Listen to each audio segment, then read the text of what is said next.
Welcome to the Barbell Strikes Back. I'm James McDermott, joined by Miguel Porter. Miguel, how you doing? Pretty good. Getting ready for the heat wave. Yeah, it's going to be pretty bad.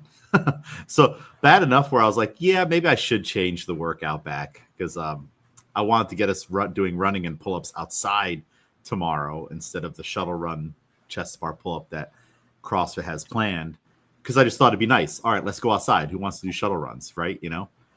But then apparently it's going to be like 96 degrees. And I'm like, well, back inside we go. So. I mean, this time it kind of works in our favor that like only the weekdays are really hot and the weekend kind of cools down. Like at least this time I'm like, well, my office has been pretty decent with its AC. So if I'm stuck inside all day, it's not too bad this week at least. Yeah.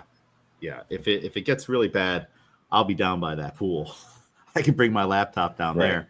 And I discovered last summer, if I sit in the corner closest to my apartment, I can pick up my own Wi-Fi. So if I just bring my laptop down there, it picks up my Wi-Fi, and boom, it's no different than if I'm sitting. It's so funny. Right here, I'm less than 10 feet away of where I would be sitting on my balcony outside. And then that spot down by the pool is 80 feet away, like 50 feet away. I don't know how many feet it is, but it's not that far. So I'm just moving, just slowly across the property here, and still doing the exact same thing. It's still the exact same work. It's still on the computer.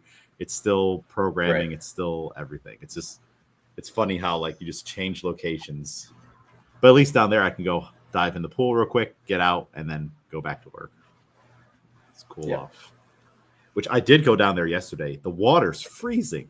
Like that's always a weird thing where you're dying of like the heat outside, and then you're like, "Ooh, it's still a little too cold in here. I wish it would." The temperatures aren't perfect yet. I don't know why. Maybe, actually, it's probably because of all the rain, right? It's just been weird weather. Yeah, I mean, I feel like I don't know how it is with pools, but like I know like lake water and stuff, like technically that water doesn't heat up until like August because it needs time to like build up. But I don't know. Pool seems different. I don't know if the same rules kind of apply. Yeah, that'd be something to look up eventually. Yeah. If either one of us really want to know the answer. Yeah. Before you got on, I was scrolling through Amazon. We have coming up soon our max out weeks. Pretty soon we're going to max out the squats, and then the week after that we'll max out on all the lifts. And I would still like to do a thing where if you get a PR, you can pick like a prize. Like it might be like a little. So I was looking at like little tiny dinosaurs. Like if I can buy like a bin of little plastic dinosaurs. What do you think about this? Are people going to not want to have a million little dinosaurs all over their house? Is this a fun thing? I thought it'd be cool to do. No, I think it's fun. As long as they're the size is important. Like it has to be small enough that it's not a nuisance, but also big enough that it's not like something you'll just lose immediately. Yeah. Well, I was also thinking, I'm like, some of you guys are going to have like a bag just full of, like, they're never going to leave your gym bag. So it's like, you're just going to have a ton of little dinosaurs floating around your gym bag. I mean, for me, I'd take it home and I'd put it on my shelf, but I just feel like some of you guys are just going to have a gym bag full of dinosaurs. Yeah. I got good space now to put trinkets. So yeah, we'll see. Yeah. I think it's like, and you don't get a dinosaur or whatever it is every time you PR, because some of you guys will PR like your snatch 3-4 times, right? It's you get it per lift on the day. So if you PR your back squat, that's one dinosaur. If you PR your snatch, that's another dinosaur. PR clean jerk, that's another one, right? And we can roll in the total there. So there's a max of 4 little dinosaurs you can get for the day.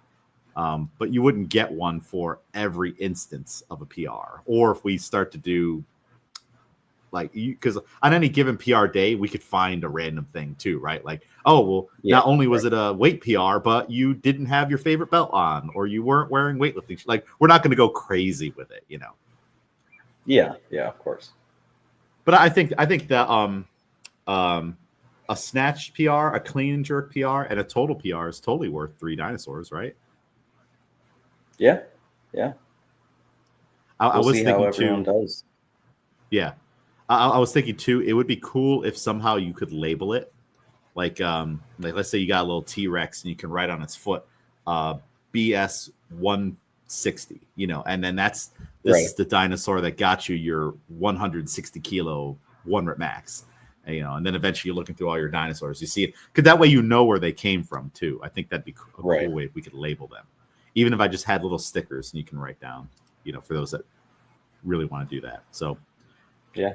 yeah, I'm trying to find something like that. I don't know. Do you have any other ideas? I think dinosaurs is a cool one, and then once we run out, we could change to something else. Any other, like, I know the swim meet I did these little ducks, so you get a little rubber ducky. Right. This might be too small, though. No, I Right? think potentially, yeah. I think dinosaurs is a good start, and then we rotate it through. Yeah. Once we go through, I think we'll go through the bin pretty quick. Find something new. So yeah, maybe a little bit bigger than this. Like, I don't know. An inch is probably max height, right? I would imagine. Yeah. This is maybe the height of a dime.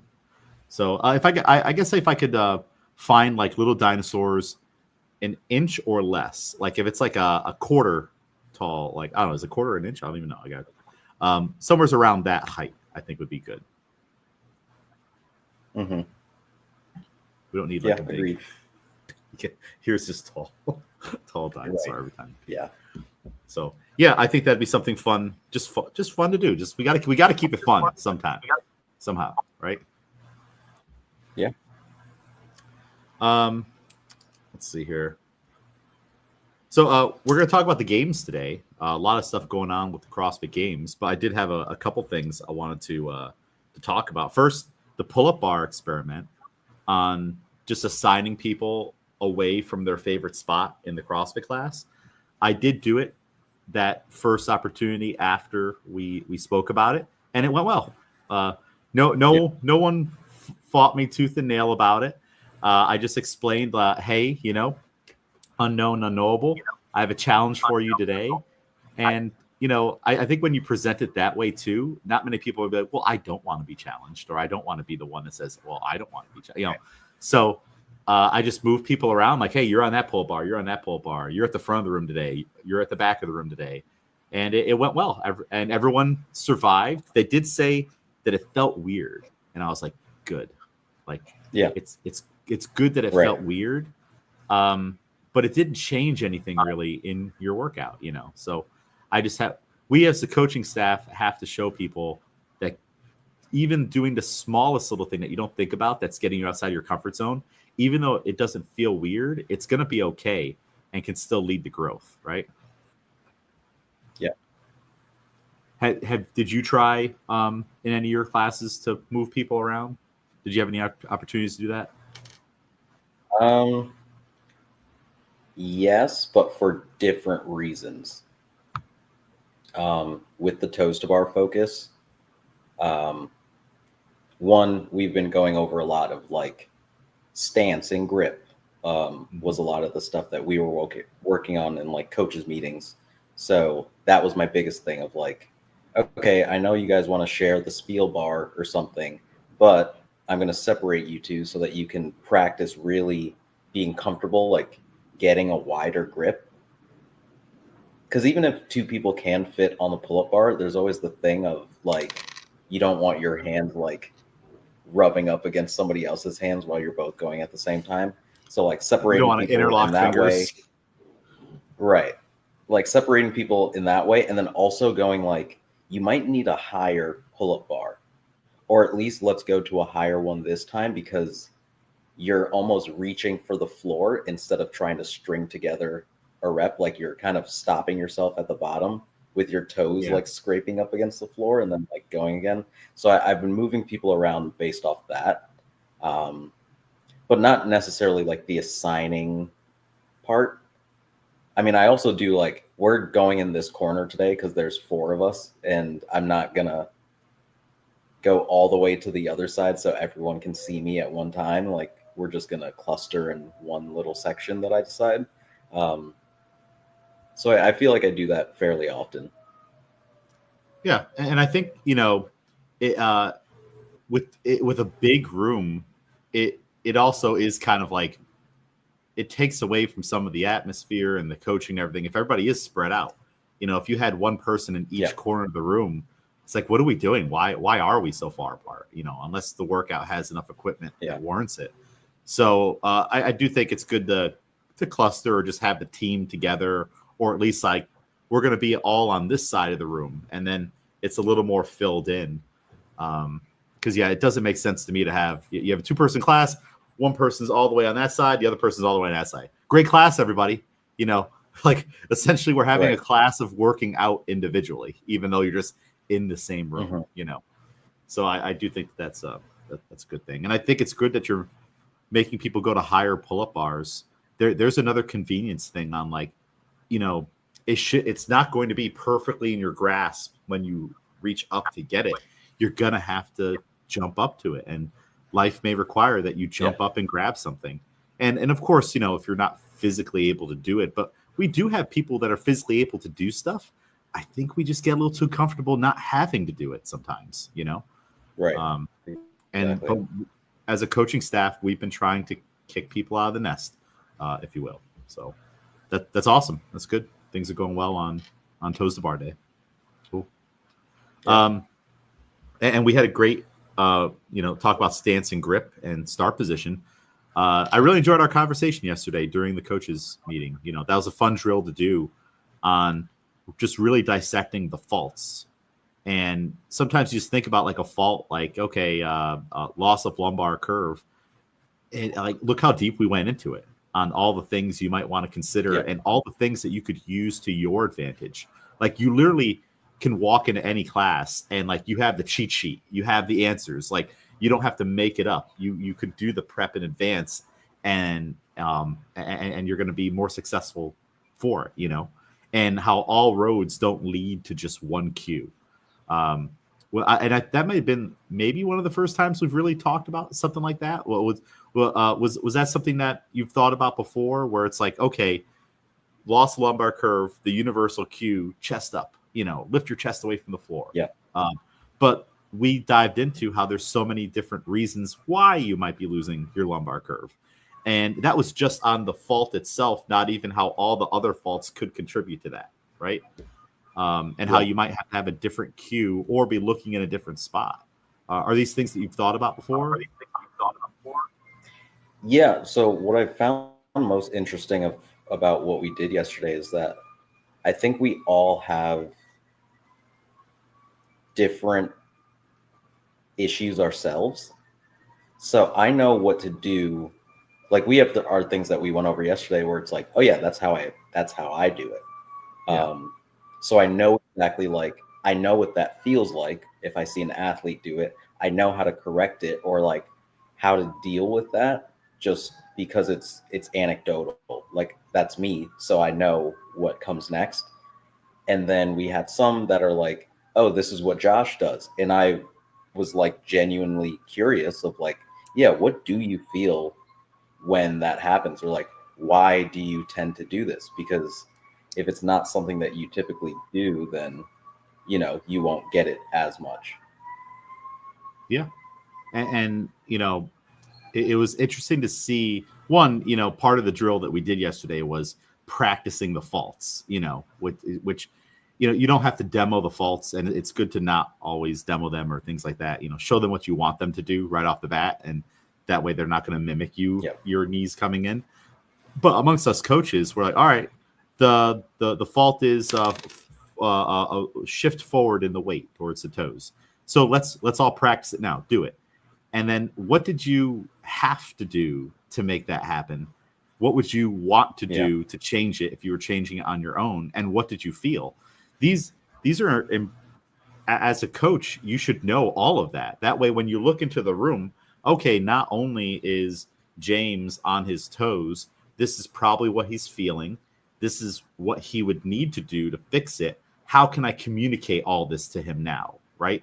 Or he's feeling his knees. I need him to feel his hammies or his hips or something like that. It just lets you kind of like unmuddy the waters a little bit on what's going on. And then if you did need to talk to the athlete, you have all this data. You're like, well, okay, well, when I do this, I feel pressure here. What helps if I do this? You try it. And then they're like, oh, okay, I feel that now, or that makes sense. Or I was feeling it in my knees. I thought I was supposed to feel it there. I've had so many people tell me that in the past where they're like, oh, I thought that's what we were doing. No, you should. And when you're teaching, like, hey, you should be feeling this. You should be doing this. Now let's try it. Do you feel it there? No. All right. Well, here's maybe why you're not feeling it that way, because whenever I do it wrong, I have to change and make this modification. So it was a really fun drill. We got through the air squat, and I don't know if we'll do another squat next time, or if maybe we'll just kind of bounce around. Like I think it would be kind of good, just like, all right, let's just do the press and then the deadlift and then go to the next squat, kind of like layer them in. But I look forward to doing that again, and just really breaking down those movements. And the nice thing is, if we hit those big ones, it'll kind of set us up already for the same thing on the other ones. Like having done that deep dive on the front squat, boom, we're ready for the front squat. Or did I say front squat? The air squat. Yes. Having done it for the air squat makes us ready for the front squat. There we go. Yeah, because I think, obviously it's the base one. So, but a lot of those faults were also like, oh, I might not have this in the air squat, but I know why I do it in the front squat. So they will all build on each other. So I think, if we went straight into the press, that, we get the benefits from most of them. Yeah. Now you can start to figure out the push press and the push jerk, and maybe even some other stuff, some other overhead movements, So that'll be fun. We'll tackle the next one in July. Another thing I want to talk to you about was, so I had this not an epiphany yesterday. I was doing my ab workout, my core 365, and I was like, you know what? I've had people tell me before, they're like, oh, I want to work my abs every day, and then I'll have like a 6-pack, right? And I'll lose all this belly fat and things like that. Well, it's like, I have been working my abs every day, and it's almost going to be 6 complete months. And it's not like that, right? Like, I mean, I'm not doing sit-ups every day, but I'm doing a crazy amount of hollow rocks and tuck-ups and planks and Russian twist and all everything you can imagine. But like, I have noticed like things like kind of like tighten up a little bit, but not with the expectation of that I think people would have when they're like, oh, I'll just work my abs every day and I'll have washboard Ryan Gosling type abs, right? It's just not like, there's so much more else that goes into it. You still need to do other training. You still probably need to do cardio. You need your nutrition, right? All these things.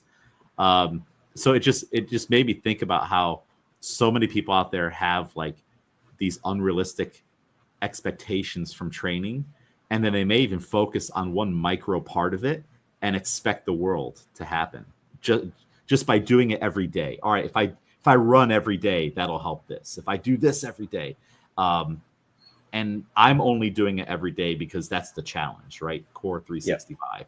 And I already technically didn't do it every day because I was sick one day in February.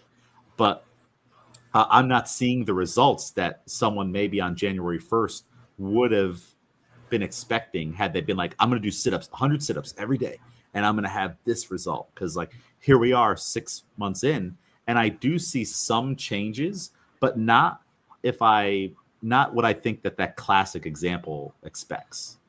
Have you spoken to people before, or just heard like that thing of like, oh, I'm gonna do sit-ups every day, I'm gonna do push-ups every day, and it'll lead to XYZ, and you're just like, no, it won't. Yeah, I mean, even within myself, where there's so many things that, it's just never, I wouldn't say never, but it's so hard to especially when it comes to like physical changes, to really even accurately guess like what's going to happen. Yeah. With the training that we do, like physically, I don't know, like genetically, I feel like I've always like had a little bit more of like a chest, even from like younger. And I think that that kind of like goes along with just my family as well, like build. But Mm-hmm. then like from weightlifting, I think it's just years and years of like, oh, I'm pulling. So like my back is fairly defined. Um, and maybe that's the only thing that like really just goes the way that I want. Like, I don't know. I'm the same way with kind of like abs too, where you try and you're like, summer's coming up and all this, and you can do core stuff all the time. We do core stuff fairly often, and yeah, that's not exactly how it goes. And Yeah. if you're just looking to get that result, there's so many other factors.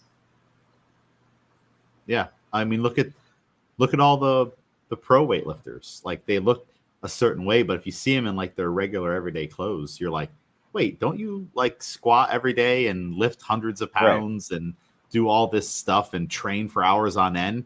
But you kind of look like just a regular guy, right? Yeah. You have this power belly, your face is swollen, whatever it may be. Um, but that the expectation is to be strong, but the expectation should also be that, well, you're not going to look like someone stepping out on stage in a physique competition either, Yeah. and for those people doing that to want to look a certain way, they got their sleep dialed in, they've got their stress dialed in, their nutrition, their hydration. So it's like, all right, you could do abs every day, but if you don't have that other stuff locked in, that's going to hold it back probably way more, right? Um, so yeah, it was just something I was thinking about. I was like it kind of dawned on me that I've been doing this for a while. And then like I remembered people just saying like, oh yeah, I'm gonna do abs for 3 months before summer and have cut abs, right? And then Yeah. maybe you have that one friend who does pull that off because you know they just that's their genetics. But Right. so many Exactly. people I think operate like that, and it's like I don't know, that seems kind of unrealistic. Yeah. Yeah. I mean, if you've seen like weddings have been like the theme of my like friend groups for like this past year. And obviously as people are heading into their weddings, like they want to look their best, and you're 3 months out and you're, you know, cutting down calories and trying to train more and all this. And I don't know if I've become like a little bit more of a pessimist in this way where I'm like, okay, but have realistic expectations, like, because it's hard. Like, I mean, my example is the most defined my abs have looked was the not this past states, the one before, in cutting down to 61, like post sauna for like an hour. And I was like, I had no water in my body, I had no food in my body, and like my abs were then starting to come out. Like I had to get so low in everything else for them to even peak out. And it's like, and I train regularly. So like you Yeah, just have to be realistic. Like sometimes it's not gonna show up the way that you want. And like you're saying, like if someone started January 1st and they're doing abs every day and their expectation is like, all right, at least by April, May, I should have like a six pack, and they're still now. And are you gonna stop because it doesn't look the way that you wanted it to? Or is it more you want the function and like the strength there, and you know, yeah. yeah.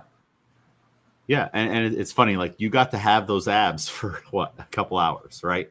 Yeah. After the sauna, and you're like, oh, that was fun, and now I'll never see them again like that, because I'm Yeah. also not going to starve myself and deplete myself of water and all these other Yeah. things No. to get them there, and that kind of gives you an insight into um you had less degrees of freedom in that time to have those abs. So it's Yeah. like, do you want the abs or do you want the treats? Do you want the abs, or do you want going out with your friends multiple times a week, or even once a week and blowing it out, and having a Chipotle and then going drinking and then blah blah blah. So it's like I don't know. They for some people they do coexist. Again, we all have that friend that right, yeah. But for most of us, no, and then you get to April, you're that person that's been doing 100 sit-ups every day, and you gave yourself that grace period throughout January, you're sore all the time. Throughout February, you're like, all right, it's getting easier. And then throughout March, you're in your routine. And then February comes, and now you're disappointed and you stop because it doesn't look the way whatever you had envisioned in your head. But it's there's so many factors that go into achieving a goal. It's not about just doing one thing. We've had so many people join the gym and they're like, yeah, I want to lose all this weight before my daughter or son's wedding. And it's a guy in his 40s or 50s, and the wedding's in August, and it's like mid-June. And it's like, all right, I understand you want this. It might be unrealistic in the time frame we have. I'm sure there's someone out there that could do it. Are they going to do it safely? And is it going to be sustainable in the long term? Are you going to be willing to not have your nightly beer after work and all this other? So there's just so much that goes into it, Oh, I lost Miguel. He'll be back. So it's good to have proper guidance, and it's good to get other people's perspectives. Maybe you do talk to that friend. Hey, how did you pull this off? Oh, Miguel's back. Let's see what's happening here. He's loading. Howdy. Okay, I'm back. Okay. It might just be a rough internet day. Maybe the weather. I just said, in that moment that you were gone, maybe even talk to your friend that has those results. And of course you might get the well, this is just how I live. I'm just jacked all the time or fit all the time. Or you might start to learn oh, you go to bed at 8 every night. You're not up until 1 scrolling. Right. Oh, okay. Well, I'm not willing to do that. Or that sounds too hard, So it's good to talk to people and get guidance and get a realistic perspective on the goal that you're trying to do, Right. Another one that pops up from time to time is, oh, I need to get fit before I start CrossFit. It's like, well, CrossFit is going to get you fit. It's kind of an unrealistic expectation that you will reach a certain level that you have in your head and then be able to start CrossFit. You're going to not do CrossFit and you're going to do all this running and push-ups and sit-ups, and you're going to develop pull-ups to start CrossFit, where we're training to develop pull-ups and refine pull-ups. It doesn't add up. But I understand where the thought comes from. It comes from just a lack of knowledge or guidance, and also a little bit of fear, right? It can be scary joining a CrossFit gym. Yeah. Did you have when you were first starting off? Did you ever feel that way? Oh, I gotta it's I'm doing the thing, but I have to do outside things if I want to do the thing, and it may not even be with CrossFit, maybe with something else. No, I would say there was a lot of supplementary of I am currently doing this thing and I want to be better at this thing. So I think I still had a Planet Fitness subscription for honestly, because they make it so hard to cancel, a couple years after. But when I first started, I think I was also going to Planet Fitness late at night, because I was still working at the pizza place. So I would go to Planet Fitness maybe sometimes at 11:30 at night, over the summer or something. So I was always doing supplementary work, but to add to CrossFit. I don't think I ever had I can't do CrossFit type of mindset. Yeah. So you're not holding yourself back from the activity that you ultimately want to do, and Right. have like a middle ground activity. And I think the doing it that way is fine. Like, so again, with CrossFit, like we only have the hour. How do you want double unders? Okay, then this is a time investment. Like, all right, come in a couple minutes early, stay a couple minutes late, and work on some skills. I think that's a fantastic thing, and it's in many ways a needed thing, or it depends on your level of investment and care and how quickly you want these things to come. Because we still have people get their first pull-ups, muscle-ups, double unders, and stuff in class. It just may take a while, because the double unders might come up on a Monday, and then we may not see them again for 3 weeks. That's just the nature of CrossFit programming, or at least the one that we follow. So it's good to get the advice and to be able to figure out when your expectations are unrealistic, and like this isn't good, like I've been talking to Renee and getting advice on hiking locally, because Renee is hiked all over locally, and I'm like, well, I've been doing my 7K plus steps every day.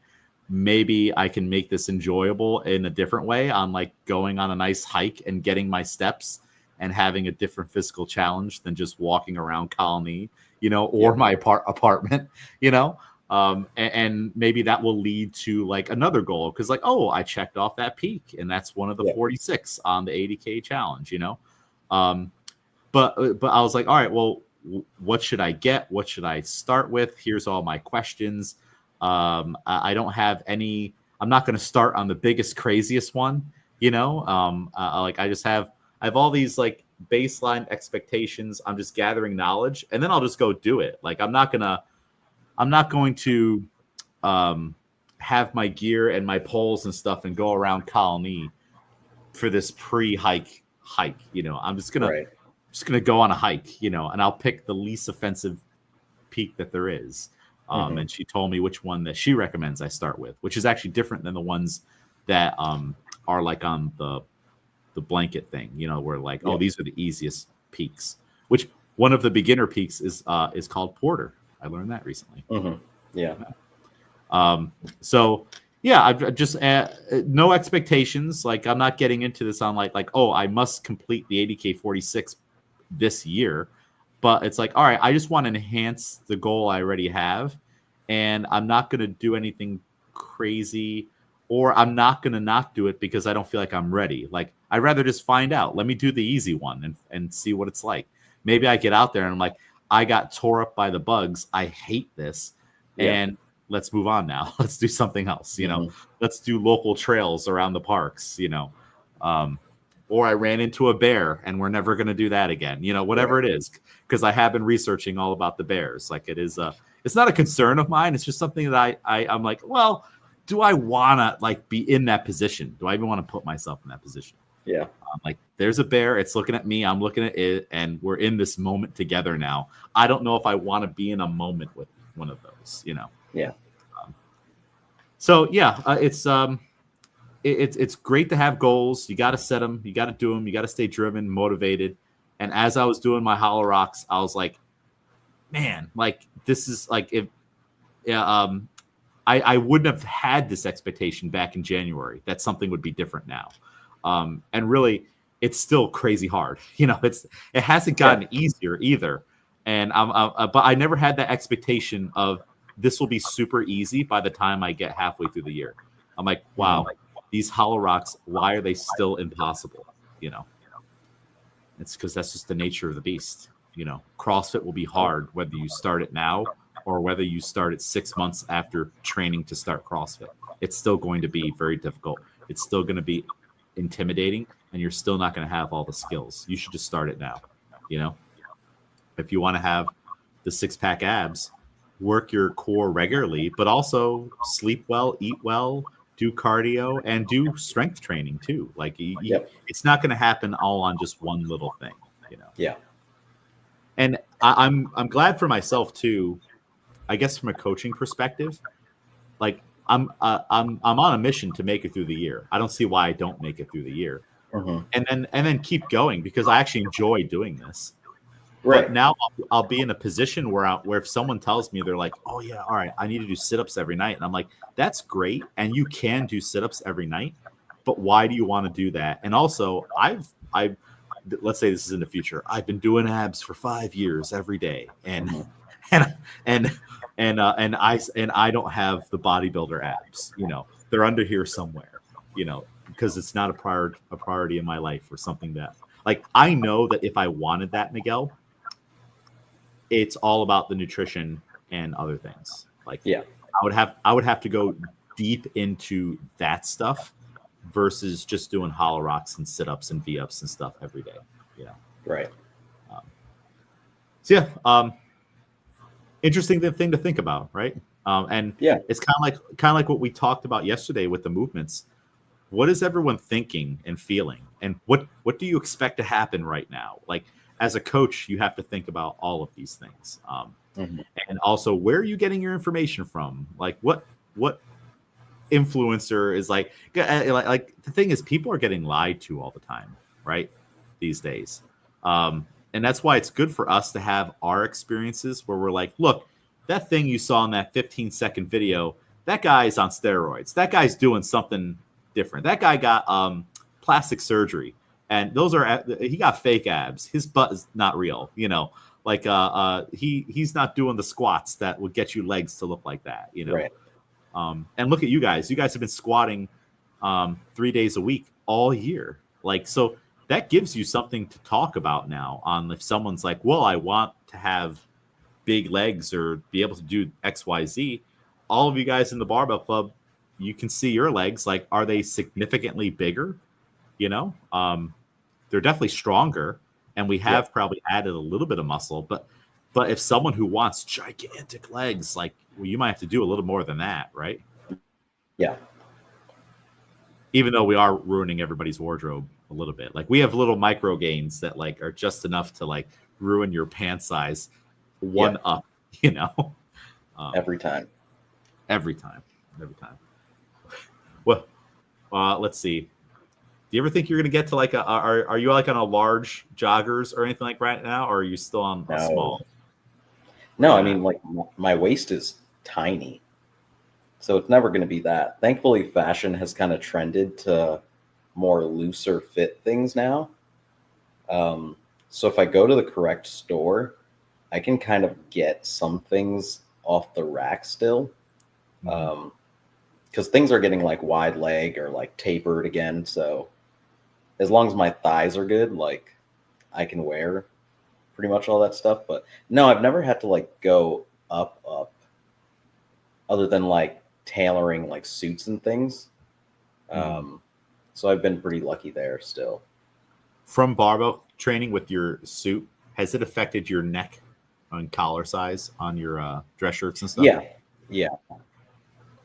None of my like dress shirts really fit anymore. Like, every time I have a wedding, I have to get like a new white dress shirt because like, if I'm wearing a necktie versus a bow tie versus it's like, depending on, like, it has to be the last thing I do is buttoning that top button, and sometimes I have to like really pull before.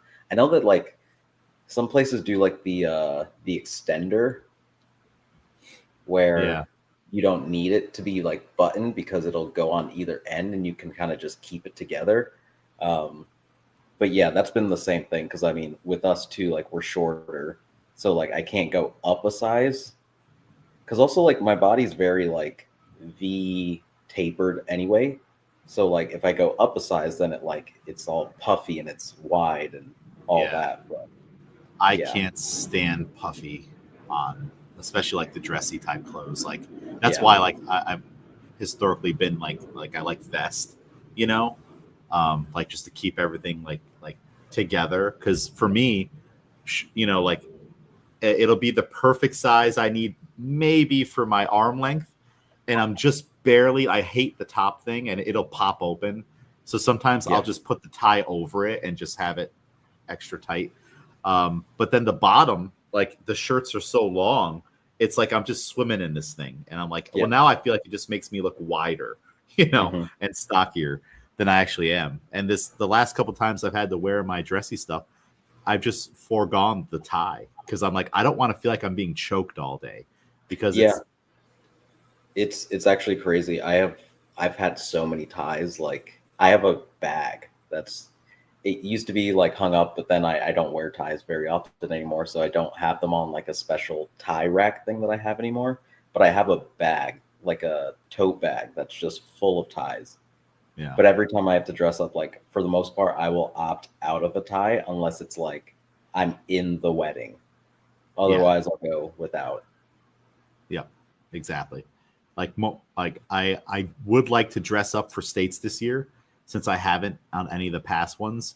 And I was going to last year, but I forgot my white dress shirt. So I had the whole suit there but missing an important component of it. But I'm like, well, it's my meet and I'm the president and everything. There's no one's going to tell me you're out of uniform and you have to put the tie. I'm like, I'm just not going to wear it. I'm just like, and I kind of like, it's like, it feels like business casually, and like I was watching Succession. So I'll see those guys in their blue suit with just the white shirt I'm like, all right, that fits. That's totally my plan. And, unfortunately the dry cleaner lost my white, dress shirt. When I took it in there, and it was super awkward because when I went in there, like they gave me the thing, and I'm like, hey, where's the white dress shirt? And like, oh no, you didn't bring one, and I'm like, I did. Like it's but I like it's the same guy you go to. I really like him, and I like that place, and so I'm like, I'm not making a big deal about it. I'm just going to eat it this time, and I'll just buy another one. But then the next time I go in, I'll just be like, hey, can we just make a little list of everything I'm bringing in just for my knowledge? Or maybe like I'll have it there and I'll just take a photo of it and email it to myself. So I'm like, hey, here's everything I've laid out on the counter. I did think about maybe stopping back in there and be like, is it possible it's just lost? But again, I don't want to make it a big deal. No, I mean, obviously, like my dad's a tailor and had the whole dry cleaning stuff too. That's like super common. Like it is one of the most common things. That's like, all right, dry cleaning. Even with him, he has an offsite dry cleaning. So like he'll bring stuff to them and then won't get stuff back for like his other customers. And he'll be like, but I don't know how that whole process works, but yeah, it's very common that like either just the hanger gets put in with somebody else's stuff or all this stuff. There's the Curb Your Enthusiasm episode about it. Oh, they have an episode on that? Oh, okay. I could look that up. There's that. I think there's a mix up with like a baseball jersey. There might be another one where he talks about, it might be another show too, where it's kind of like the rules of dry cleaning. Like sometimes you get an extra shirt in your batch, but you know that with that math that eventually you will lose one of your shirts, but that's just the way that the dry cleaning like law works is like you will get extra and you will lose every now and then. Like it's supposed to even itself out. Okay. I need to go back and watch that episode. That sounds funny. But it's also, it's like that guy's helped me out in the past. Last year for nationals, the day I was going to fly out, I discovered that place by Hannaford broke one of my buttons. And I called him and he's like, just bring it in. And he sewed on a new button, no charge. So it's like, I know if there's an emergency, maybe he'll have me and he'll take care of me. Not that I expect anything for free. It's very cheap, the service, Right. But like this time I'm like, I'm not going to make waves about this. I don't need that shirt until September. I'll just go to Men's Warehouse right next door and buy a new one, next time. And who knows, maybe the one that I find next time will fit a little better, or something like that. Not everything needs to be a big deal all the time either. Like it's like, all right, people make mistakes. And then in the moment, I was like, when I was like, I knew 100% I brought that shirt there. Yeah. But then he was, he's such a gentle person. The way he said it, I was like, you know what? Maybe you're right. Maybe I did just leave it. Maybe because the time before I decided just to wash that one in the washing machine Mm-hmm. because it's under my jacket anyways. It doesn't need to be professionally clean. Yeah. I just need him to do the pants and the jacket and the tie, because that stuff I'm not comfortable, especially the jacket, putting in my washing machine. Right. I'm sure I could, but I just don't want to mess it up. Yeah.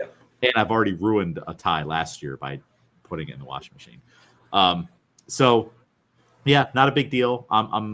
I'll eat it this time, but now I'm like, all right, lesson learned. I will take precautions for the next one. Like, here's my, and that way I can at least show them, like, hey, look, see, it's on your counter. There's the picture of it. There's you holding up the newspaper behind it, and then he'll be like, okay, let's look through the rack, Yeah.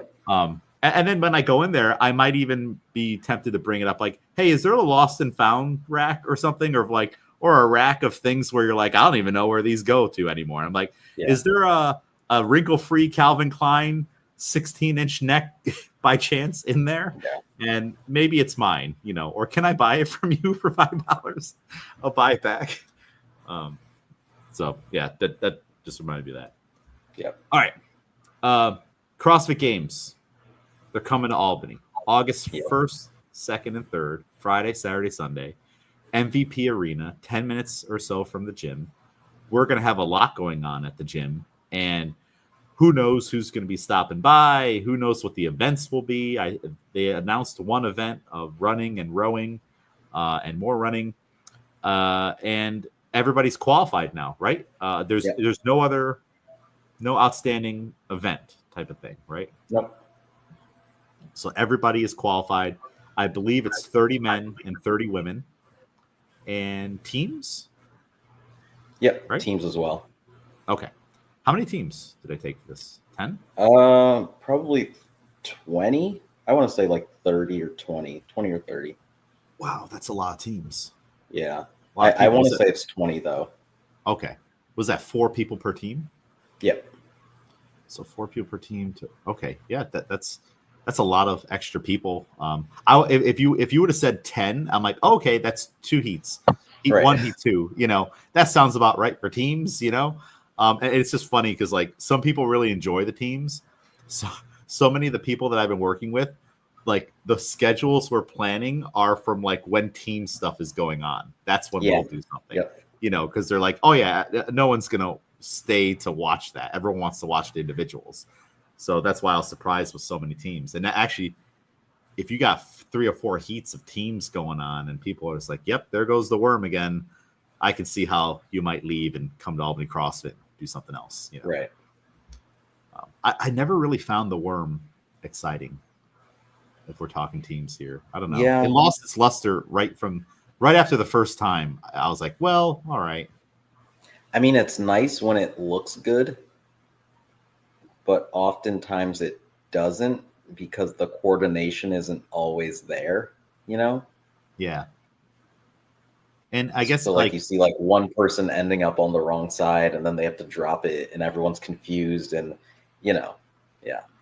It just felt like an implement where as soon as they started doing it, they're like, it has to be done every time and sometimes multiple times. So it's like, it feels a little overdone. Yeah, because it's that, or you just have to do synchro, but like then you get into the judging of it all, where it's like, all right, we can do synchro thrusters with barbells, but is everyone going to be locked out fully at the top every time? And the worm is kind of one where it's like, it makes it easier on the judge because you're just looking at one thing. But yeah, I mean, there's not much they can do. I mean, they do like their relay style where one person just goes at a time. But I mean, there's only so much you can do with teams. Yeah. That is true too. So it's like, it makes sense why when they had this idea, they clung on to it. Cause like, they're like, there's only so many things we can do. But who knows? Maybe more things will come along eventually. Mm-hmm. It's kind of interesting that, I don't know. Should teams be more popular, or was there a route that teams went down that took away from it? Like for me, it used to feel like it meant more, and then like its prestige kind of got watered down a little bit somehow. it felt like it meant more when it was you knew they were from that affiliate, and it wasn't Right. like super teams and like, okay, Miguel's going to move across the country and train at this gym to be on this super team. I feel like once the super teams got going, I kind of lost interest in the teams a little bit. Well, it's different, right? Where it's, yeah, they had the bigger teams. They were like teams of 6, which was, I couldn't even imagine now. But like teams of 6, everyone was from the same gym, and it was early enough in CrossFit that you could do the thing where, like, I know Albany CrossFit had like their regional teams and stuff, but you could literally from your gym, from the open, just go like, what would our team be at this gym? Yeah. And then everyone's aggregate scores, and you see if that's enough to qualify for the next thing. And again, it was early enough that I think at the level, teams seemed more realistic for a lot of people. And it was like, yeah, this is our gym. This is our team name is the gym. Yeah. So it felt more connected. But then it did And hit a how cool point is where, that, right? Like it feels like it's so cool and beneficial for the community that right. getting on that team, getting on the Albany CrossFit team is achievable. Yeah. If you work hard, like if you're going to do paleo zone, you're training, you're doing this and that, you're mixing it in with all the people. You're going to go hard in the workouts because you may not make it on the team. If you're Yeah. if you're sandbagging on the burpees and Ian's right next to you horsing through the burp, that's what you need to do if you want to be on this team. And I feel like it was like that for so many gyms all across the country and the world. And there was something about seeing, oh, Albany CrossFit, that's so cool. Versus all right, you got all these heavy hitters come in. The team is no longer, it's closed to you now. It's a secret group. They train by themselves at this time. They're not coming into class.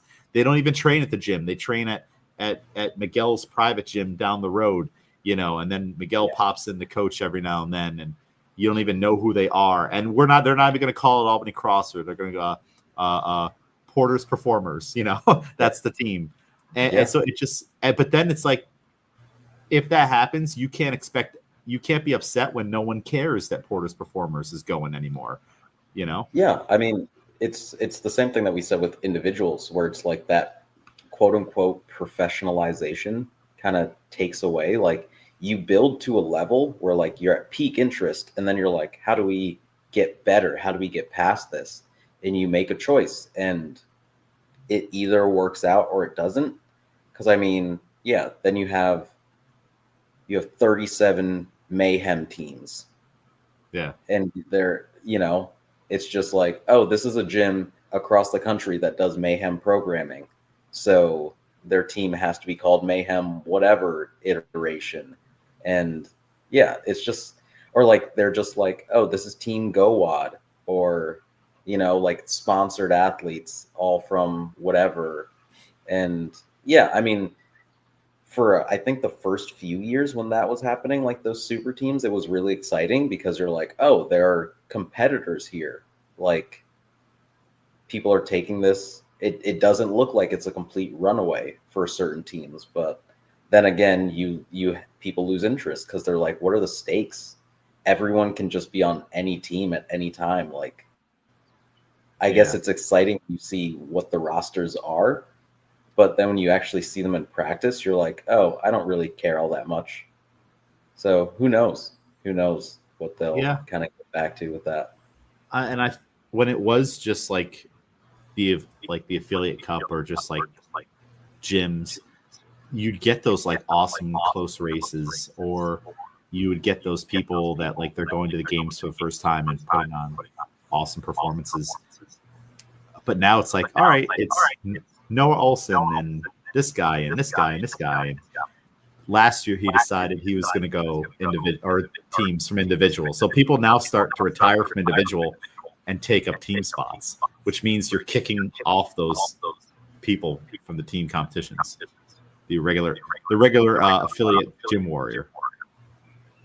Right. And I mean, but that's what happens. That's what this sport is, I think. I mean, it's the same thing with individuals. It's, those people don't do regular class and they're not doing this. So do regular class goers ever feel like they can make a team or individual and qualify for the games?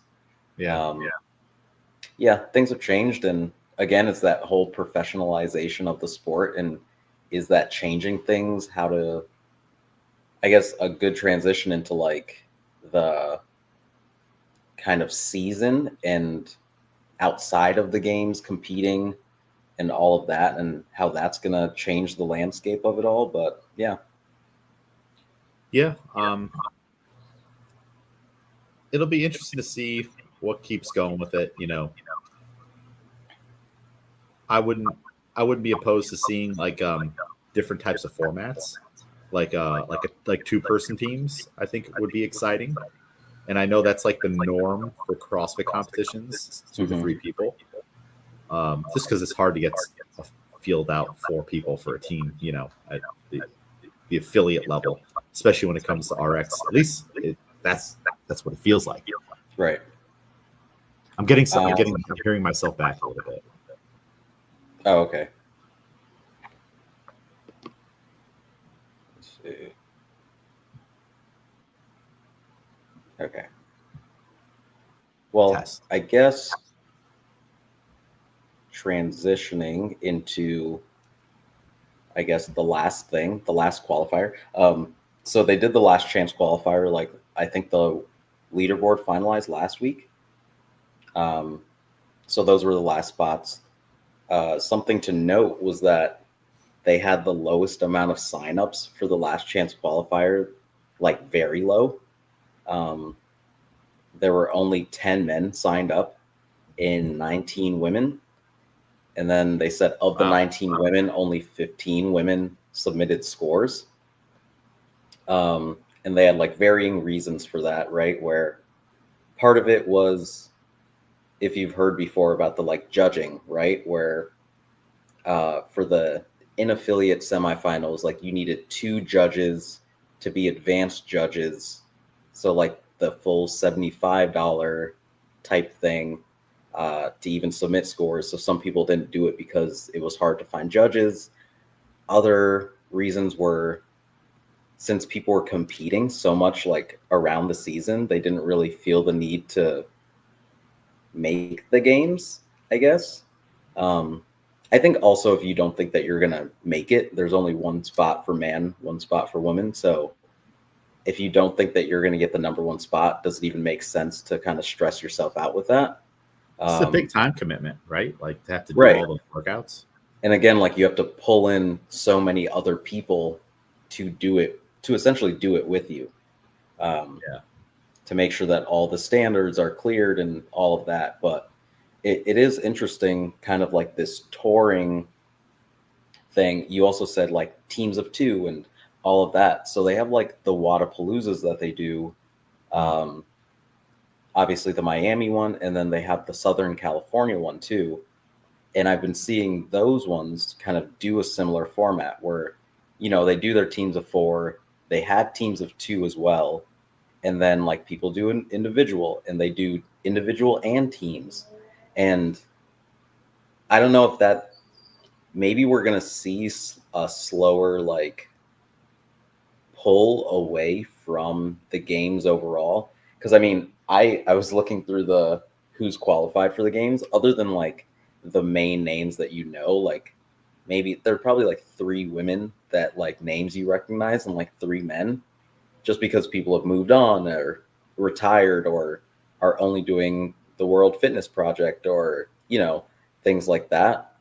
I think maybe it's going to pull away from the games, but we'll have more opportunities to see people compete in different formats throughout the year instead. Obviously, like Tia doing like High Rocks and World Fitness Project, where they're touring throughout the year. So you can see these people in different opportunities. But it seems like the games now are, maybe that's what we need, where we're going to see more names that we don't recognize, and maybe more people are going to have opportunities because there's so many different CrossFit competitions that are bigger in name throughout the year. Yeah, I can totally see that. And I think it kind of feels like maybe this year is like a reset year on Yeah. like resetting the field. I don't think, has Tia said she's going to do it yet? Has she, what, She's on the official, like, one of the list? 30. So, Okay. and I don't think, even if she backed out, I think it's maybe too late for them to do backfill. Hmm. So it seems like it is her. Okay. So more than likely, like especially how drawn out it feels this year, this is it for her, probably. So Mhm. it's like I feel like we're seeing like a big reset. Like when Matt Frazier retired, and then you had Justin Medeiros come in and all those other guys, we still had a couple of the OGs around, but like that wasn't like a big reset. It was a mini Yeah. one. But I feel like now we're seeing like a big turnover. And especially you might start to see now pretty much all the people that like started like as adults are like on their way out. They're retiring, Yeah. they were like at the affiliate stuff.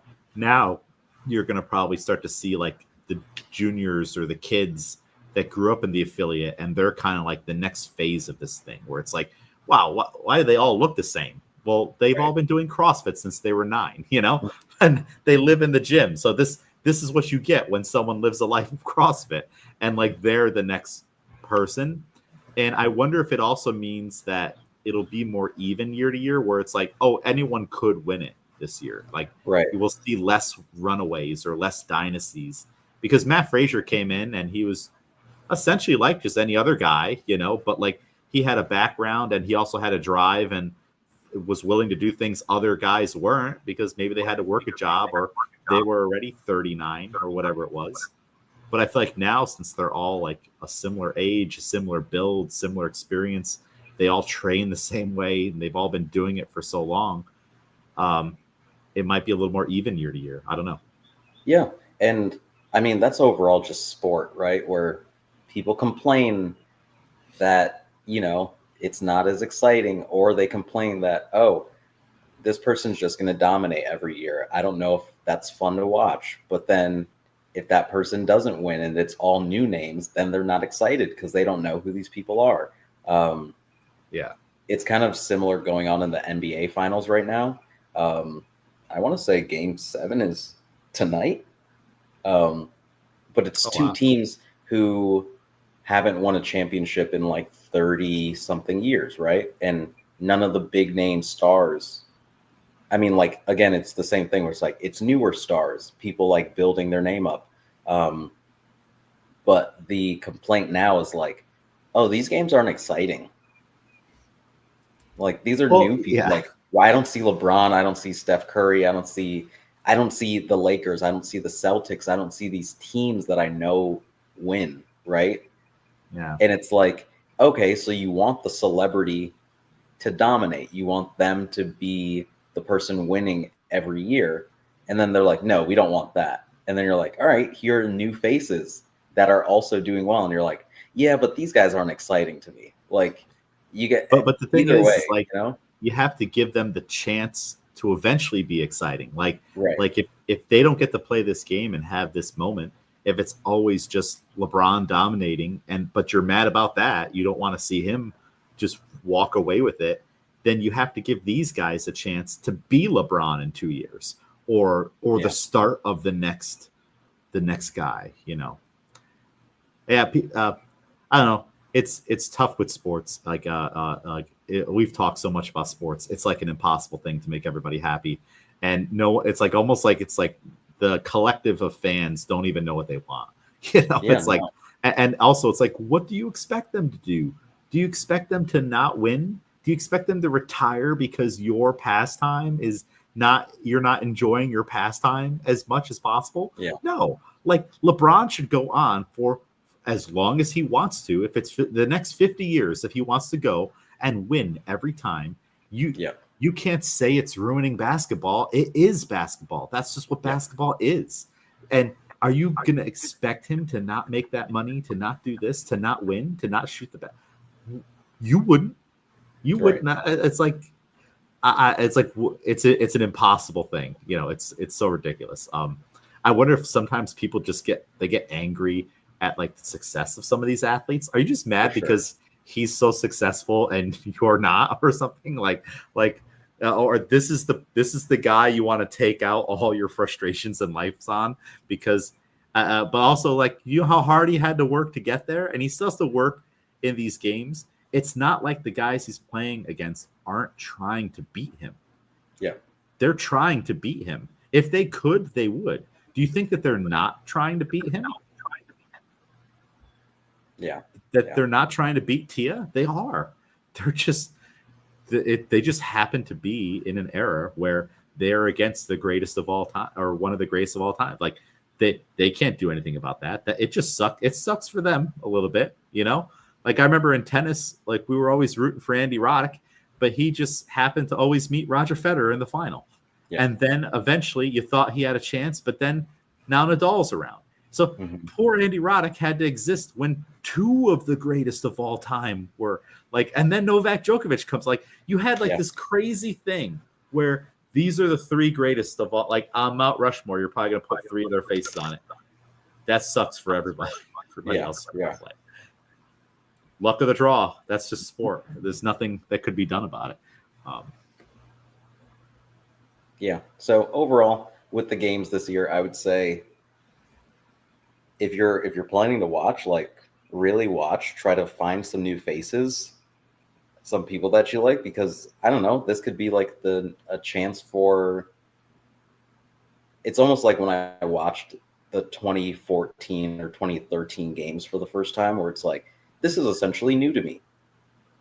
And then now I'm going to figure out who these people are. I don't know any of these people. So, this is a new opportunity to be like, oh, I think that's a cool athlete. And maybe this year is another one of those years where we have a couple people that you'll know, but a lot of these people are either rookies or they're like in their first 3 years of competing at the CrossFit Games, and some might become more mainstays in the next few. So yeah, if you're planning on watching, and if it's in our area, like, it would be cool to like bump into some of these people at the gym or something while they're here. And then, a couple of years later, you're like, oh, they've now won the games a bunch of times, or like they're this huge name now, and we saw them right at the beginning.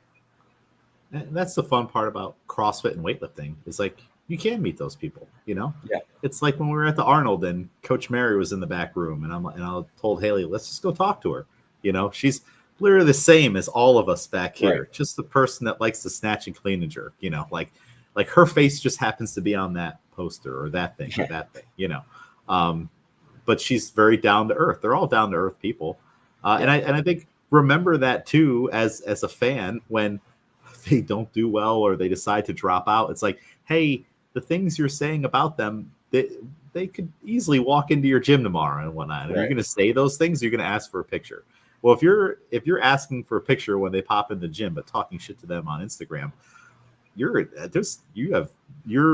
there's something wrong with you. You have mental disease of some sort, that I don't know what it is, but it's like, especially when they're like you're being mad about this 19-year-old, that works out for a living. Yeah. Gosh, what has gone wrong in your life? They're all just people. They're all just down to earth, but that is the fun part, is like, you could literally take class with them and you're working out next to the fittest person in the world, or one of them, and then use them for motivation and treat them normally. Or it's like, I saw this thing, apparently Alex Kazan got in a horrible car accident after her last competition.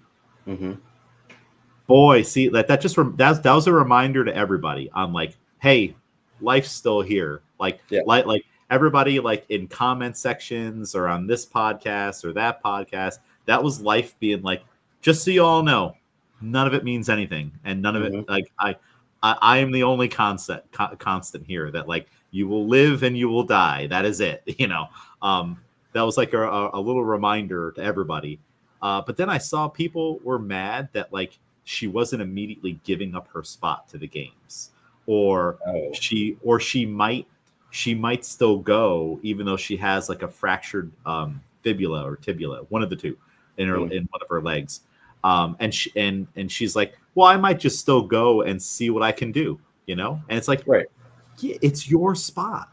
Like, it's just because she gets sick or gets hurt or something doesn't mean it's not her spot anymore. Yeah, it's not exactly. owed to the next person. That person's not texting you like, hey, really wish I could get that spot off you. If you're not going to go, they'll backfill me. Let me go. Like, no, if she wants to show up to the games, do the opening ceremony, and then bow out, it's her trip. She's still going to get all the T-shirts, all the swag.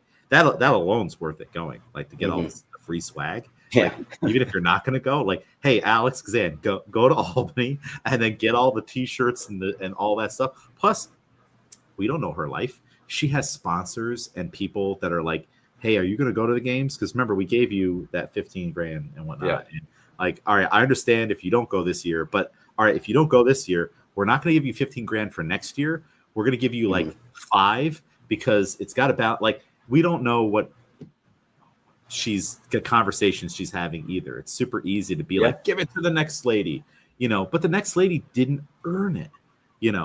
If they did, they would have beat her. So I don't know. What do you think on that? Like, I don't think she owes anybody anything. No, and it's like, we don't know how serious it is or what that recovery is going to look like. I mean, time is flying by, but I mean, like, she's got since it happened, like a full month and a half. So if it's not that serious, and then like, okay, what if she goes, she's not at her best, but she still beats like 10 other people? Like, people go to the game. She probably will, right? Yeah. And then they get sick the first day, and then, or they end up in, 15th place, and then they do a black and white post and they're like, I was throwing up all weekend. And you're like, should that person have dropped out and given up their spot because they got food poisoning? Like, I don't know. Just let people see what they can do. And, Which one? I don't like the black and white post. Stop sharing your business with everybody, because then people will use that against you, and your competitors know, okay, Miguel's tummy always hurts the first day of competition. Good to know.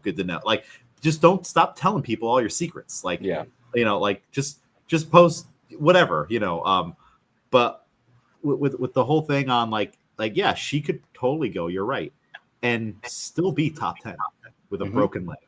If they did a thing, hey, they're like, hey, James, Alex Suzanne is coming, and what we want is for you to work out next to her every single time. She's got 2 broken legs and whatnot. And we're gonna see if you can beat her once throughout the games. She's gonna beat me every time.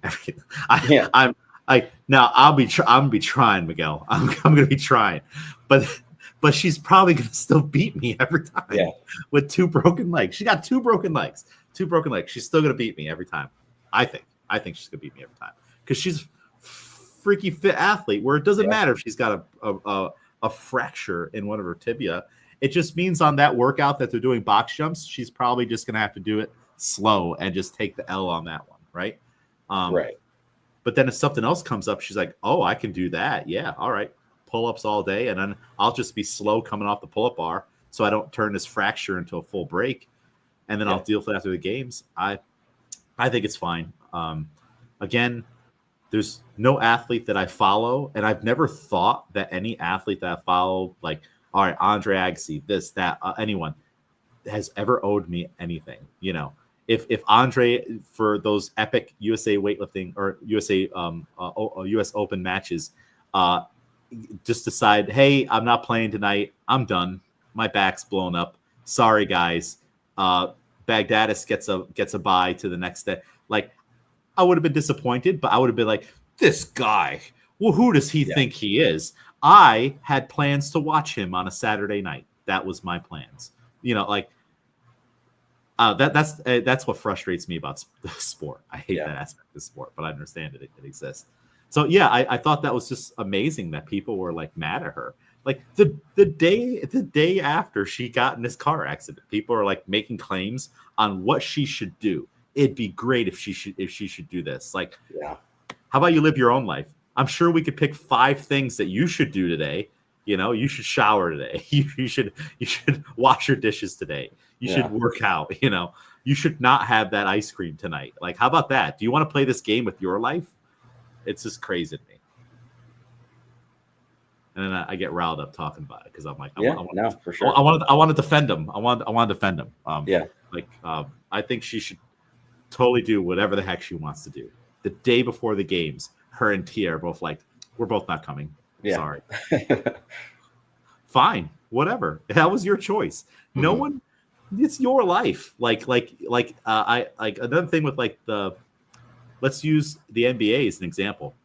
It's the championship match. LeBron he's on the starting roster. He just comes out that day and says, "You know what, guys? I'm just not feeling basketball today. I just want to be with my kids. I'm actually retiring today. That chapter of my life is done." Of course, people are going to be pissed and disappointed, but that's that man's life. He's experiencing, everybody on earth is experiencing reality in a different way. And if he just decided, I don't want to play basketball today, why can't he do that? Now, of course, sponsors, money, the whole contracts, the whole thing. But like if he just did that, hey, tomorrow still will exist and he'll still live tomorrow and so will you. Now, of course, I can understand why people are going to be super pissed. But like, that's his life. If Tia does a couple events and then decides, I'm retired, I'm going to hang out with my baby the whole rest of the weekend and sign photos. And by the way, it's $50 a photo. That's her life. You know, like I'll be at Albany CrossFit all week, the whole rest of the weekend. You know, we plan this. Albany CrossFit planned this. Be mad at them. You know, like, well, that's her life. I don't know.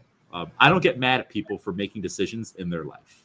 Yeah. You know, because they own it, not me. I do what I want to do in my life, you know. Just like on our team, if all of a sudden someone's like, you know what, I don't want to do weightlifting anymore. I'm out. Great. I wish the best for you. And if you ever need me, I'm still here, and I'll check in on you from time to time. And then if you ever wanted to restart, the barbell will always be here. It never leaves. That's the whole. That's the beautiful part about it. Like it's waiting right now for all you guys on Monday. It's just waiting and plotting, and it will never leave. But you can. It's fine. This isn't a prison.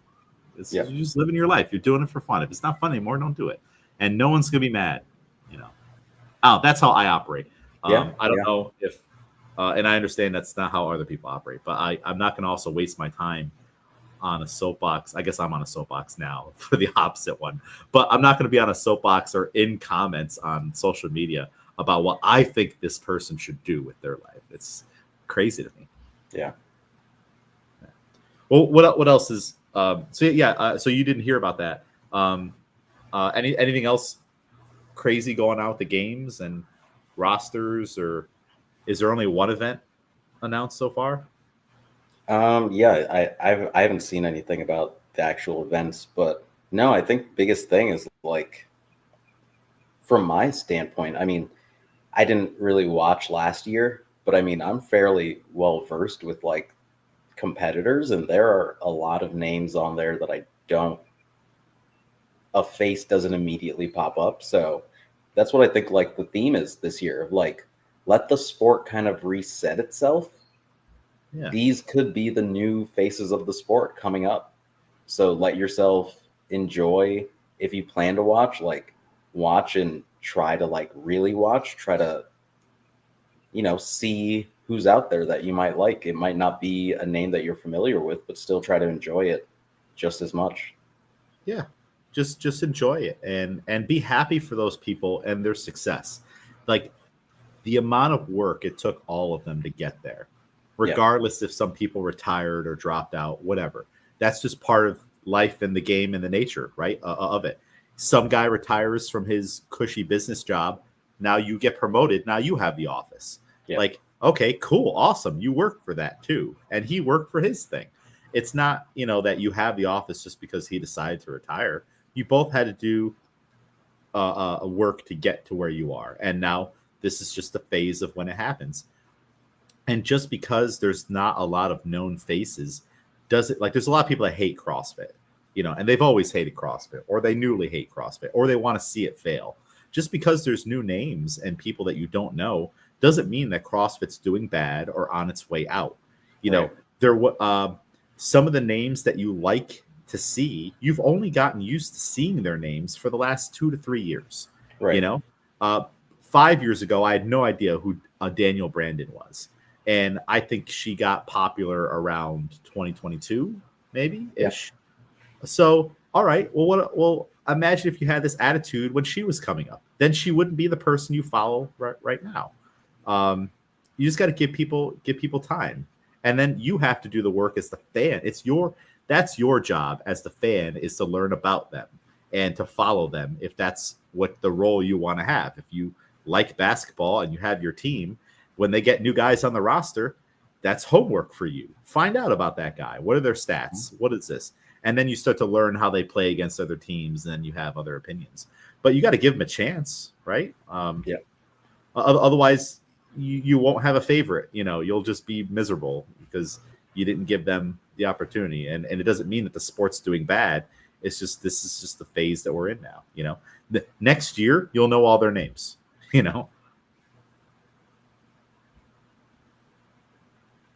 Which, all right, I won't know their names. Perchance, I'll know the podium's name or the winner's name, but I may not know, the top 10's names. I won't know. I'm assuming, is Daniel Brandon going to the games? Yep. Laura Horvath? No. Tia is maybe going. Danny Spiegel. That's a good question. I'm just throwing out the names that I've heard and know. She might be on a team. She might be on one of the Invictus teams. Okay. She does seem like she'd be a good team athlete. Yeah. So yeah, is Ricky going? Ricky Gerard? Is this our year? Yeah. Is this the receipt? All right. That's all all right. That's all I want. I'm going to work so hard all week during games week. Just give me this one thing.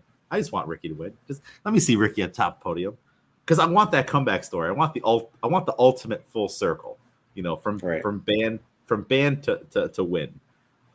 Plus, also, I like how he's got that killer instinct, get after it type of thing, versus the or at least that's my perception of him, versus I'm just going to pace everything and see what happens type of thing.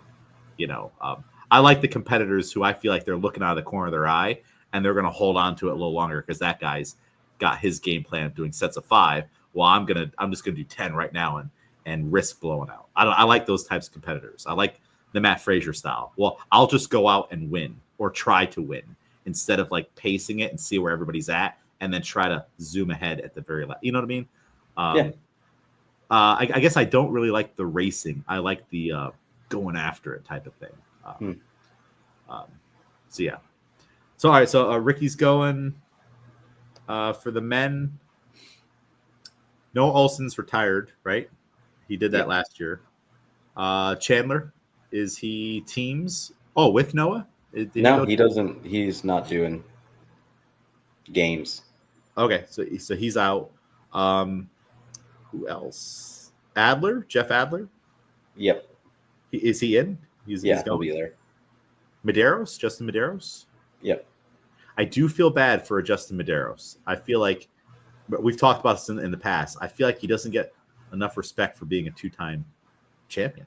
Yeah. People, it's like, all right, he won it twice, and then people are like, well, you're not good enough now. It was like, come on now, he's still Fizz man 2 years in a row.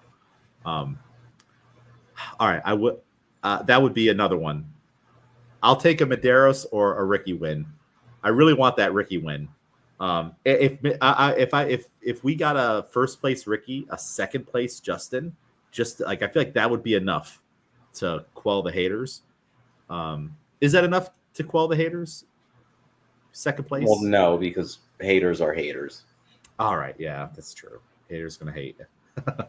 All right, so yeah, I don't know what my men's podium looks like. I guess let me pull up the list here, and then do you have an idea of what you want or what you think the podium is going to be? I mean, I don't.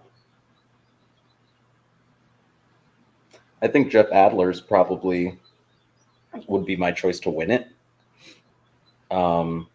He dropped out last year after day one, I believe. Mm-hmm. in everything else that he's done, he's won in the past couple years. So I would probably bet on him. But otherwise, I mean, I don't watch enough of the other stuff to like really see another name that I think currently is the like full on best. Yeah, that is true. Like there were so many competitions this year that it kind of got a little old. You know, it was like I watched the Syndicate Crown. You know, I was interested in like seeing like Gym Reapers there because we're partnering up with them, and they told me they were going to go and do that stuff. So like I watched that one, but then like the next weekend there was another competition, and like I felt like, you know, with the games, it's like, oh, this is the only time this is happening. This is the big event. I want to watch it. I want to be kind of involved a little bit. But those other ones, they were happening so frequently where I'm like, well, it's lost its novelty. Maybe I'll watch movies this weekend. I'm not going to watch that competition.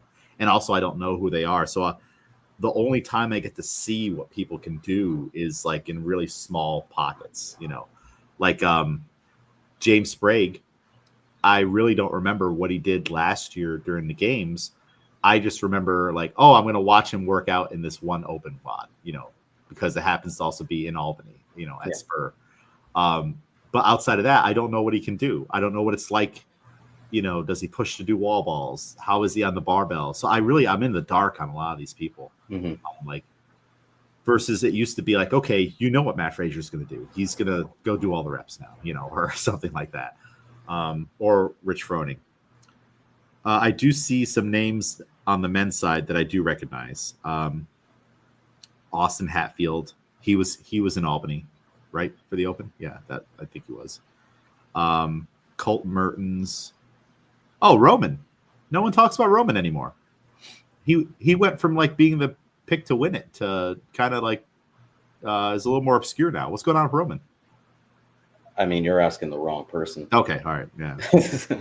Yeah, didn't it seem like he was super popular and like everyone was talking about Roman, or he was like? Well, I mean, you have to again remember that last year.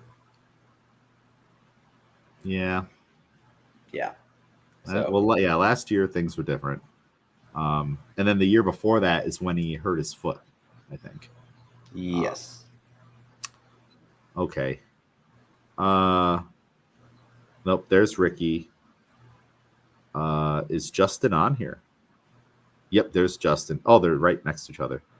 Oh, they both qualified for in-affiliate semifinals. I'm looking on the barbell spin. He's got a list. Okay. It's not what's going to happen, but I guess if I'm going to pick the podium, my podium pick is Ricky first place, Justin second place. Oh boy. Let's put Roman third place, just because I'm loyal to longtime people that I've known. Yeah. I'll pick that. I'll pick those three. So I'm going off of the I'm picking my podium versus off of experience. Like they've just been around, so I feel like they'll beat these younger guys coming in where it's their first games and they don't know.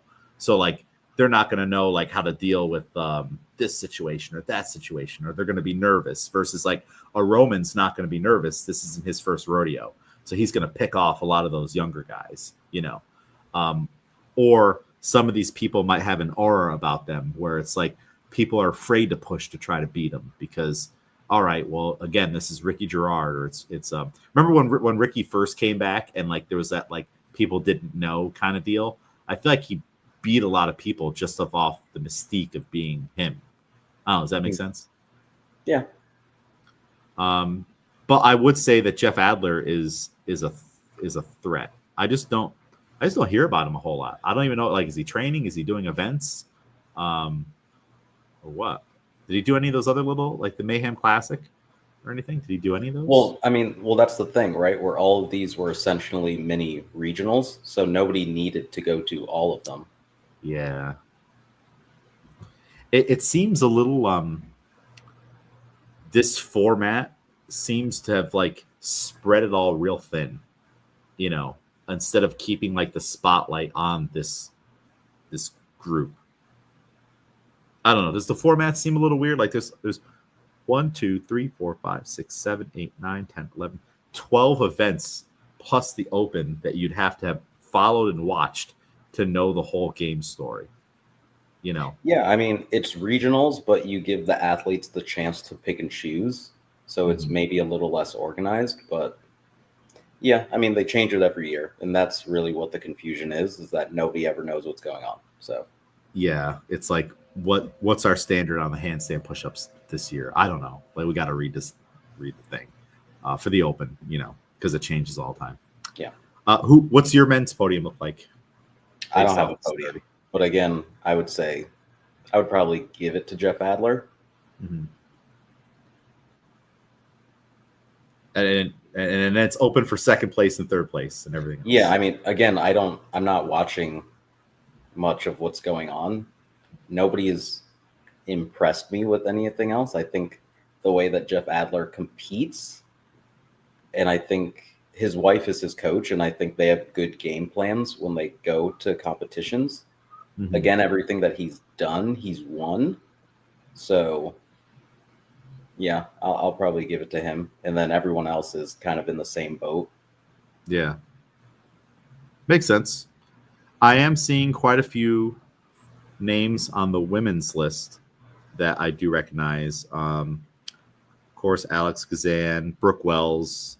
That's an easy one. Tia, Daniel Brandon, Haley Adams, Ariel Lowen. Oh, Alexis Raptis. I feel like I haven't heard that name in quite a while, or she's been out of the mix. Who else here? That's it. Yeah, the rest of them I really don't know that well. I'm sure I've heard their name before. Fee Sagafi sounds familiar. Although I think I get her confused with another person because every time I feel like I see a picture or a video of Fee Sagafi, I'm like, that's not the Fee Sagafi I was thinking about. There's another person that is Fee Sagafi the one that makes the YouTube or TikToks? They're like funny TikToks. I don't think so. Where she'll be like a coach at the whiteboard, and then she'll also be the people in the audience. I don't think so. Whoever that is, that's who I sometimes think is Fee Sagafi, and I don't know who that person is. You've probably seen those videos. Like, she posts them all the time. Okay. All right. Well, I guess Tia's going to win it. Like, I mean, that's what I would assume would happen. That's, if I'm going to place a bet, I would imagine she does win it. And then I'll just go with who I know. So maybe this will be a good year for Brooke Wells. I would like to see a good year. I think a podium for Brooke Wells would be nice. So let's go Brooke Wells second. And then I'll just throw a Hail Mary. Alex Kazan's going to surprise everybody and get third place. Which I think she was a favorite going in. Well, without anything, right? She's a pretty dominant competitor in everything that she's done. So I won't count out the dominance because, hey, that's what champions do. It doesn't matter that her thing is fractured. Remember Michael Jordan having a fever and still winning the championship? So it's like, hey, for some of these people, it just doesn't matter if they're sick or injured. They're still going to win, you know? Okay. Do you have anyone you're putting for your one for the women? I'd say Ariel Lowen. Ariel Lowen to win it all. Yeah, why not? I can see that. She's been on the podium. Yeah. Right? Multiple times, I think, maybe. Mm-hmm. Yeah. And she's another, I guess, fan favorite. See that? 30 and 30. Well, we'll see what happens. Are you going to start to follow it a little more as we get closer to the games? We'll see.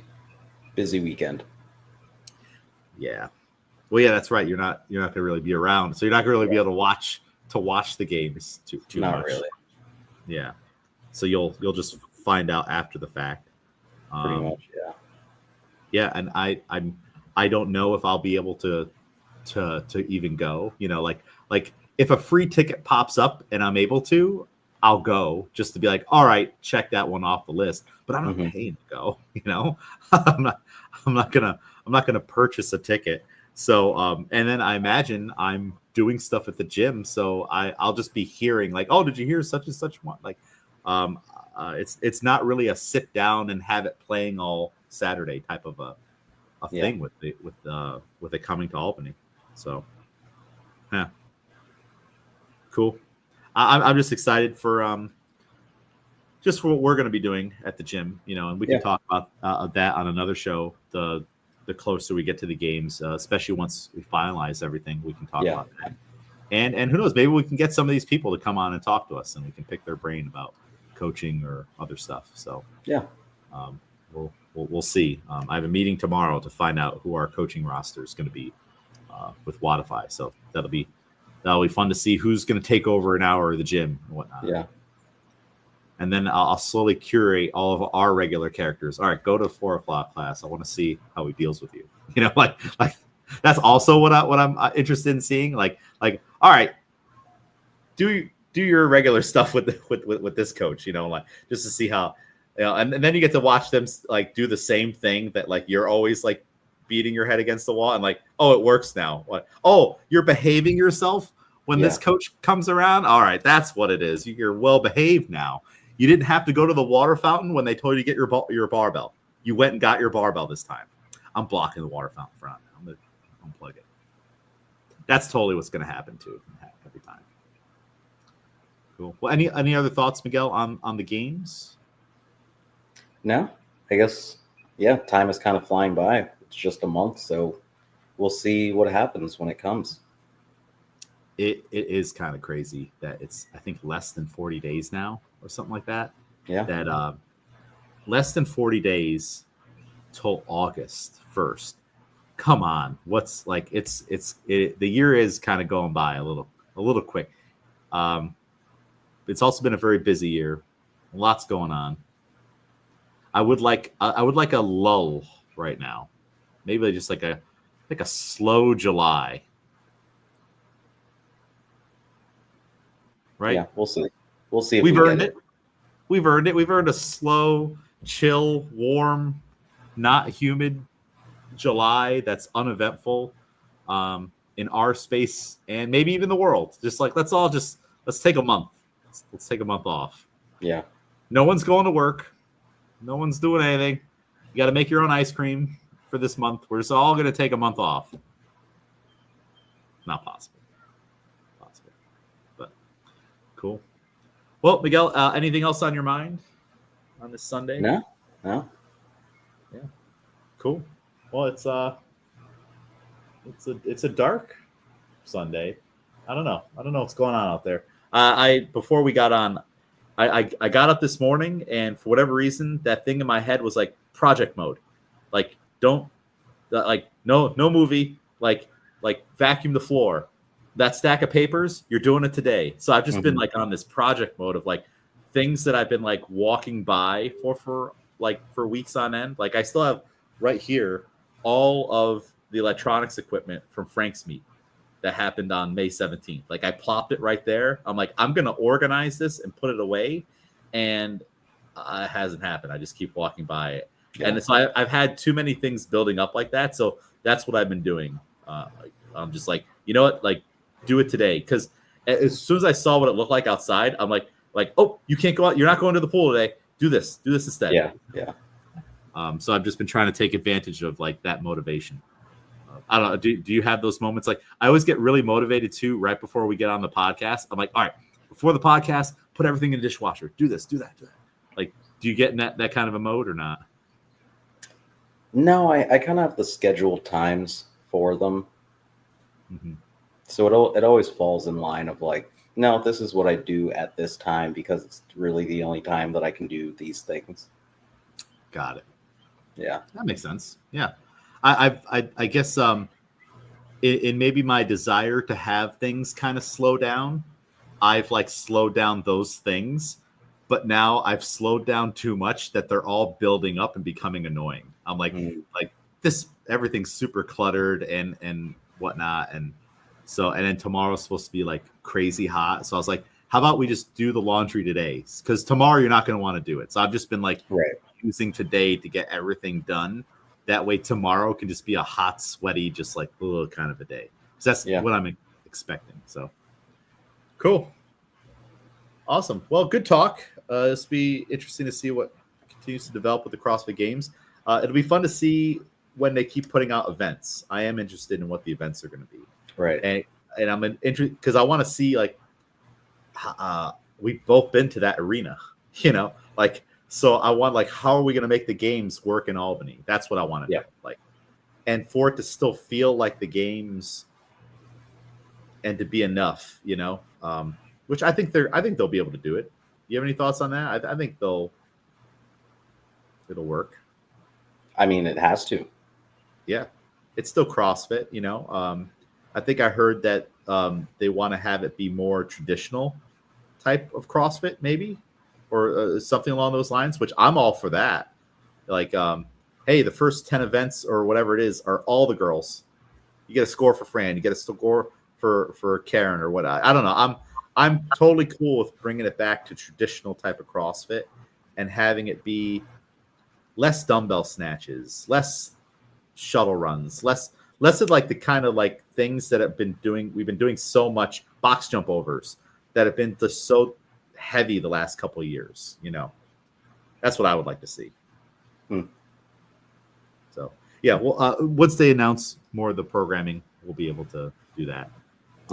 I am interested to see how they're going to make this run work in Albany. It's just running around Albany. I don't know how it's going to work. Yeah, we'll see. Yeah. Cool. Well, Miguel, where can people follow you? At Couldn't Be Miguel on Instagram.